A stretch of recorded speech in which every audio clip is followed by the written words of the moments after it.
Yan, ito na sila. Tingnan natin kung kakain na. Kasi kanina, umanganga na. Ay, nanginginig pa rin yung aking mga kamay kasi nakakatakot po talaga silang hawakan. Oh, itong isa kumakain.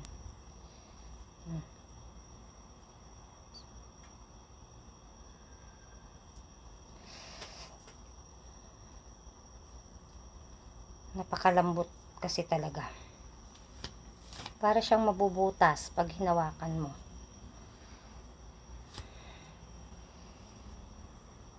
Nanginginig yung mga kamay ko.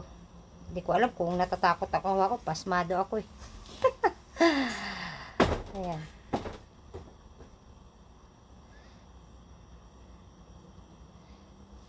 Malamig pa masyado. Malamig. Sobrang lamig.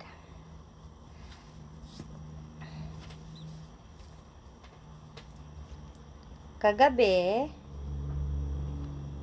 3 pa lang sila. Ngayon, 4 na sila. Ayan. Hindi nyo nakita. Ayan. Kumakain po talaga sila.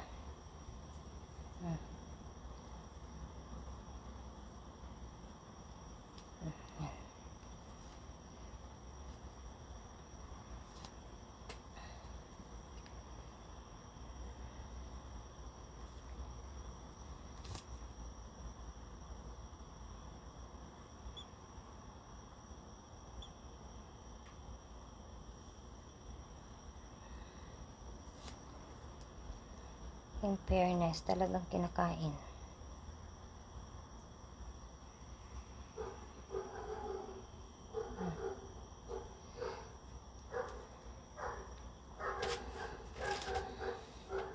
Malaki na yung panganay. Sobrang laki na niya dun sa pangalawa. Ay, naluto na yung aking kanin.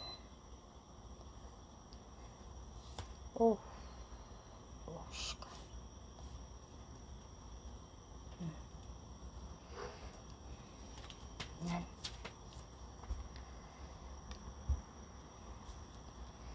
Ito yung bagong naku, Diyos ko. Parang nakakatakot talagang hawakan. Naku, Diyos ko po. Alam nyo ba, yung bagong panganak kaninang umaga, nakaano pa siya. Parang nasa loob ng itlog. Yung parang balot na naka ano pa siya. Ay! Kinain niya yung pakpak. Hindi yun pagkain. Yan, pagkain yan. Yan. Tapos makikita nyo yung sinusubo ko sa kanya, kung paano niya lunukin. Kitang-kita niya talaga sa balat. Kasi sobrang nipis ng balat. Makikita nyo kung paano pumunta sa tiyan niya yung kinain niya. Ayan. Nakakatakot. Hindi ko alam kung sana talaga mabuhay sila. Kaninang umaga pinakain ko na to. Hindi ko lang sila binidyo kasi hindi man talaga ako mahilig mag-video. Kaya lang binibidyo ko ngayon kasi gusto kong challenge siya sa akin. Parang ako. Talagang titingnan ko sa sarili ko kung kaya ko silang buhayin ng ganito lang. Problema, may pasok ako, magkakaroon na ako ng pasok. Hindi ko alam kung basta, di bale, bahala na. So, ang importante mabuhay lang. Bago ako papasok, papakainin ko. Ayan. Tapos pag uwi ko, yun nga lang, diet talaga ang mangyayari sa kanila. Kasi wala sa kanilang mag-aasikaso dito.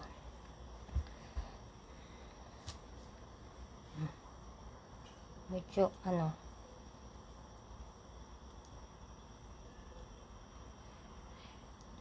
malamig yata.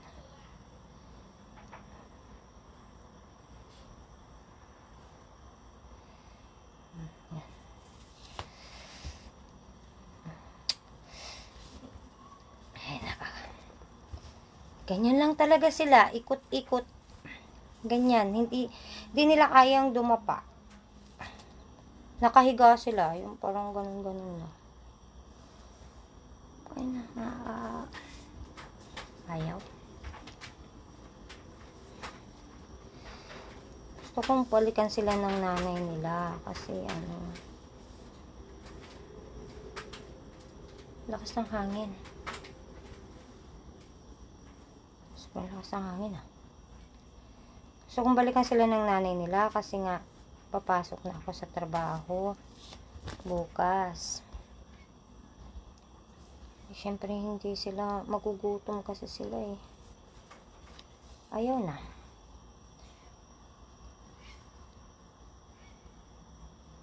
Ay, ibon. Tingnan nyo, sobrang laki ng tiyan niya. Na parang parang mabubutas.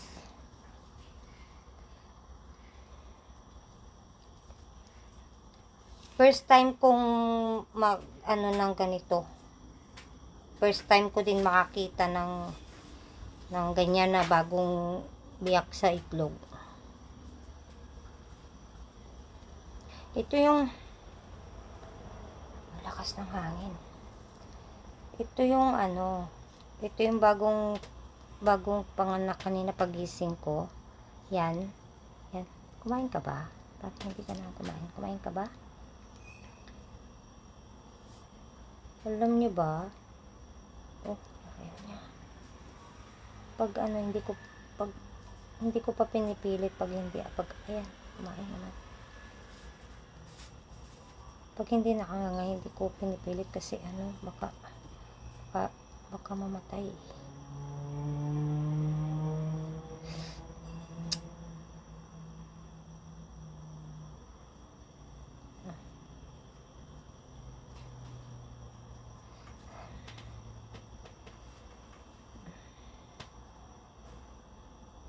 Yan, baba. Sana talaga mabuhay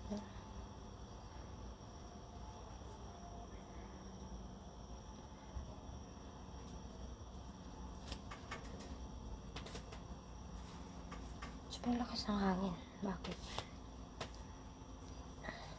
Itong panganay, meron na silang pa isa-isang piraso sa balat. Pero hiwa-hiwalay. Yung balahibo. Ay! Yung mata. Oh no. Dumikit yung mata niya. Alam nyo ba, ang ibon pala, pag bagong ganyan, bagong panganak, nakapikit. Nakapikit sila, hindi sila nakadilat. Come on. Yay. Pikit. Ayaw niya.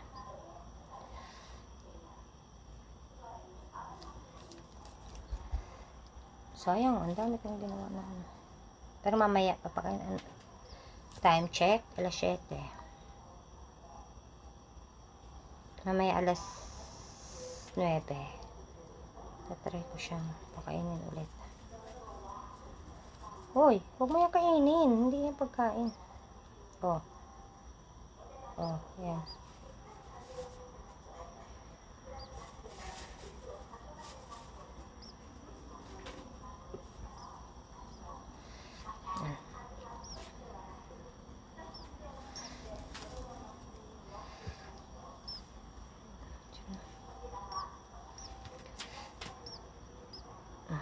Yan. Yan.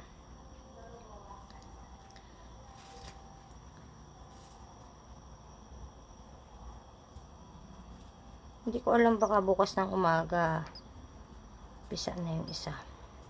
Sana. Uy, bakit ka nakanganga lang? Parang natitig ako. Ayan, nalulunok niya na. Bumababa na yung kinain. Kasi nakita ko sa YouTube, hindi daw sila umiinom ng tubig. Kaya Hindi daw pwede. Kaya hindi ko bibigyan ng tubig. O yun, meron na siyang ano sa tiyan. May laman na. Ito, parang wala. Ikaw, meron ka ba? Wala. Lakas ng hangin. Sobrang lakas. Yan. Yan. So, nasubuan naman na. Ayaw naman ng bumukas yung bibig. Ganun lang. Ganun lang sila kabilis. Diyos ko, parang mabubutas talaga itong tiyan na to. Ano ba to? Mabubutas pa to? Okay. Mamaya ulit after 2 hours. Ibabalik na natin ulit sila doon sa kanilang ugat. Uy! Umanga pa. Umanga ka ba? Wala na. Gusto na nilang matulog. Okay. Bye. Bukas ulit.